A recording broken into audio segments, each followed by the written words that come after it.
en baoulé de Côte d'Ivoire et en petit du Cameroun, c'est rigoureusement les mêmes mots. Après, on vient nous dire qu'on est étrangers les uns aux autres. Alors, comme nous parlons la même langue, je vais avoir besoin de votre soutien. Quand je lance, vous répondez, c'est facile. Ou bien, attends, c'est quoi le chef d'orchestre?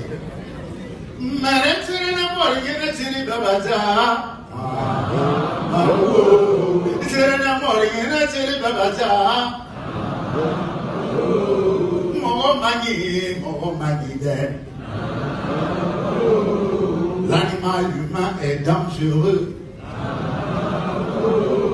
C'est le plus nocif sous tous les cieux. Ce n'est pas moi. C'est Zibi, l'antilope noire, qui dit ça ce jour-là. Je vous assure, l'antilope aurait mieux fait de se taire avant de prétendre devant le lion qu'il y aurait quelque part dans la forêt un animal qui serait plus dangereux que le lion lui-même. Vous pensez bien, le lion s'en offusque. Et dit à l'antilope, tu sais ce qu'on va faire? Tu vas me conduire à cet animal, je vais régler cette affaire. L'antilope lui dit, Majesté, c'est une très mauvaise idée. Le lion répond, tu as deux options. Soit tu me conduis à cet animal, soit je t'avale. À toi de voir. L'antilope est comme qui dirait entre l'Ebola et le choléra. Vous voyez un peu le choix de l'embarras. À contre que, elle est bien obligée de conduire le lion vers la demeure de Morbinama, l'être humain. En cours de parcours, il tombe sur sa seigneurie de la panthère, pendue haut et court, prise au piège à colère. Le lion dit, mais c'est quoi ça? L'antilope lui dit, Majesté, ce que tu vois là, ce sont les œuvres de Morbinama, l'être humain. Tu n'as encore rien vu. Laissons tomber. Le lion lui dit, ferme ta gueule, avance. Un peu plus loin, il tombe sur sa seigneurie, soit l'éléphant, encastré dans un énorme trou, perforé de part en part par d'énormes pieux. Le lion dit, c'est quoi ça? Qui a fait ça? L'antilope lui dit, Majesté, ce sont les œuvres de Morbinama, l'être humain. Laissons tomber, Majesté. Le lion lui dit, ta gueule, avance. Beaucoup plus loin, il tombe sur un charnier. Le lion dit, c'est pas ça. L'antilope lui dit, ce sont les œuvres de Morbinama, l'être humain. C'est le seul animal de cette forêt qui tue, juste pour le plaisir. Ce n'est même pas pour se nourrir. Hein. Je ne sais pas, c'est peut-être une manière de régulation de la population. C'est-à-dire que quand ils sont nombreux, ils commencent à se haïr, ils s'entretuent entre eux, et comme les cadavres sentent mauvais, on jette tout ça dans un énorme trou. C'est ça que tu vois là.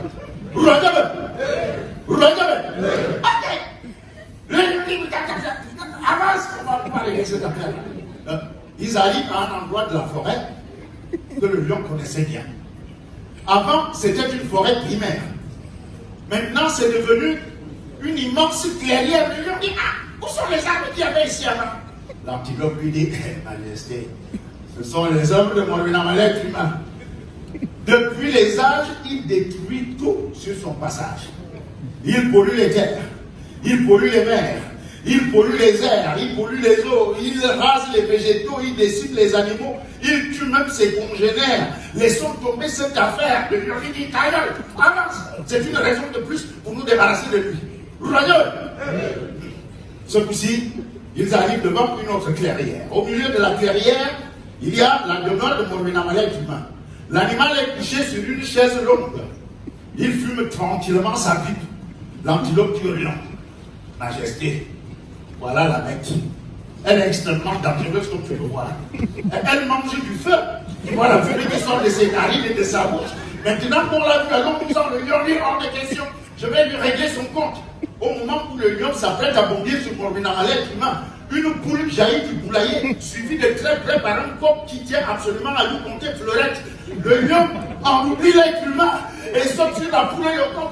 Morbinama, l'être humain voit le lion, il bondit sur son fusil, l'épaule étire, le lion fait un bon réflexe derrière un arbre qui hérite une giclée de plomb chaud. L'antilope était déjà parti depuis longtemps. Le lion dit à l'antilope, attends-moi. L'antilope lui dit non. Tu voulais rencontrer Morbinama, l'être humain, débrouillez un coup, moi je suis parti. Le lion est parti à son tour. Depuis ce jour-là, il ne s'est plus jamais avisé de venir traîner dans le voisinage de Moulinamalek. Ce qui a fait dire à Marco Prince, c'était le chanteur d'un groupe français que j'aimais beaucoup.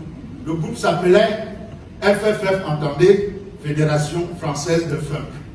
Et il disait, l'humain est capable du meilleur et comme du pire. Mais pour le pire, c'est lui le meilleur. Le meilleur du pire, le meilleur du pire, le meilleur du pire. Merci de m'avoir fait.